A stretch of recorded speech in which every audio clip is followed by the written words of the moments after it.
Mark. We're shooting 10 episodes at once.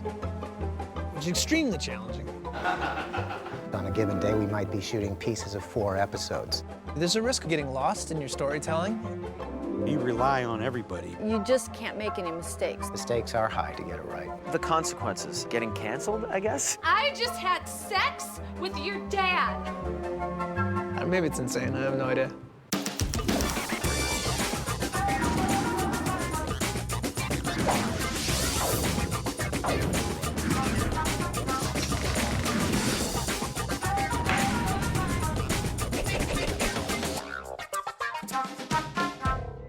It's Always Sunny in Philadelphia is about 4 degenerates who own a bar in Philadelphia.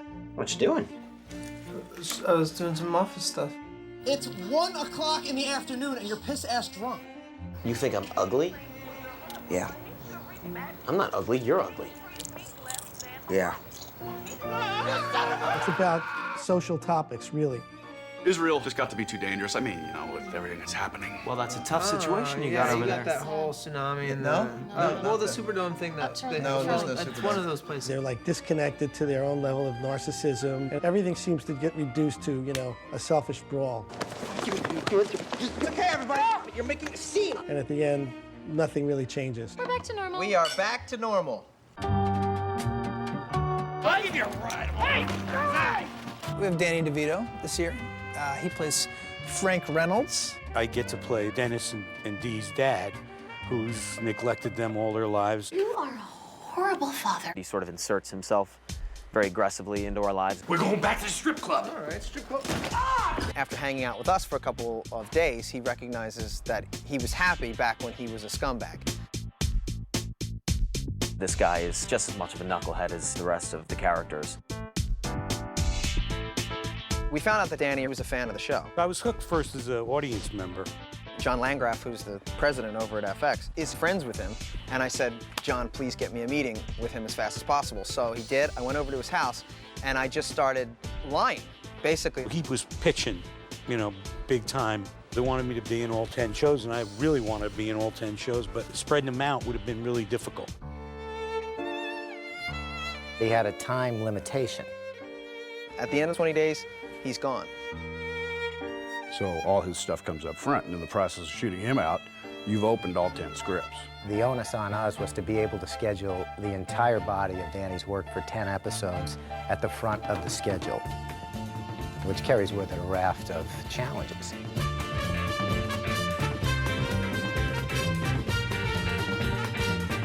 You're having to basically do your whole season's worth of work before you start shooting. It's like a large volume of water going into a very narrow shoot.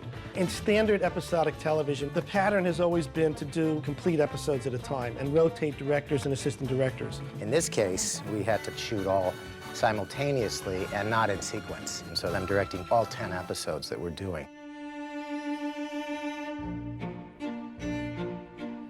Most shows you can have 3 or 4 episodes that are written, and you can start shooting while the other episodes are being written. We couldn't do that. We had to very quickly write 10 scripts. Any show you're on, you're getting handed a script the day before you shoot, maybe the day after you shoot. This one, they had 400 pages worth of story together before you shoot anything. In a way, it's like we're shooting a 450-page film. The Screen Actors Guild has very good and strict rules about when you start an actor, you have to pay them until they're finished with their work. But if you're shooting parts of an episode and then coming back to it 3 weeks later, you know, there's huge cast carries there. A cast carry is when you hire somebody and then they don't work again for another 3 weeks. You have to pay them for the hold period. We're a low-budget show, extremely low budget, one of the lowest budgets in television right now. So to pay one actor a month's worth of work over that hold for what could be 3 scenes is strenuous, to say the least, on our budget. We have an actor that we lose at a specific time. So if you have miscontinuity or missed shots that include that actor, that's a real problem. The major challenge is keeping everything consistent. Which leg did I have crossed? Which leg did I have up? Which way did I turn? You know, when I left, was my drink in my right hand or my left hand? When you're on set and you hear a voice call out, the mug was in your left hand, as an actor you're going, I don't care where the mug was. I'm gonna put it wherever I need to put it in the scene. And then you realize in the editing room, thank God for this woman, because if she was not calling out things like that, you know, you'd be screwed. Everybody has to be aware and on their game about the continuity within the whole season. It's kind of like a movie, but this is like 3 movies. Just think of trying to keep the continuity of wardrobe between 6 or 7 story days times 10 scripts. It's very intense for wardrobe. We can't go to the director or go to someone and say, hey, oh, sorry, it's not going to match. So there's no room for error. 0, no room. Interesting. Danny's character starts off with a lot of money and goes through a lifestyle change. I'm giving it all away. So the continuity of having maybe the same outfit look great in episode 1 and look really bad in episode 10, it's just logistically a lot. We probably have 50, 75 pieces per person. They may have 10 of one item because it starts off this way, then he gets in a fight, then he gets dirty. In episode 210, which is 10 weeks down the line, they're wearing a sweater. In episode 202, they're wearing the sweater, and they come in, they're like, I've been wearing this sweater all day. And we have to explain to them, you've maybe been wearing it all day, but you're wearing it week 2, and then you're wearing it week 10, and in normal life, you would wear a sweater twice in 10 weeks. In a lot of circumstances, we'll be inside wearing something, and then a month and a half from now, we're gonna be in Philadelphia shooting the B side of that as we exit. It would be really weird if he walks out of the room and he's zipped up, and then we go to the next shot and he's zipped down. Like, that's really important, those things you notice. Because of the limited time and that many episodes, 1 minute we'll have a black eye in an actor, the next minute they have to look handsome, the next minute someone's looking starved, the next minute someone's looking good again. Does she have a bruise in this scene? Is it still there 10 scenes later? Our makeup people have to do an unbelievably amazing job of keeping everything sort of organized. Here I can know by episode what are our main continuity nightmares. I'll just be able to very quickly know there's the plaster look with the cast, there's the drunken sweaty look, and know that that's going to work at some point that day. Yeah.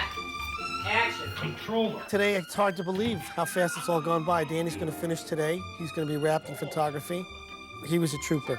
Worked as fast as we could want him to. I think he had a ball doing it. And cut. Ladies and gentlemen, that brings the successful completion of all of Danny's work. And we are gonna go down to Patty's bar and have a little celebratory goodbye. Oh, this is great. Oh, man. We're just jamming along. Everything's worked out great. On this day forward, we will spend about 2 more weeks here in Los Angeles and do our final prep and then travel to Philadelphia and come back with the goods and start cutting the shows together.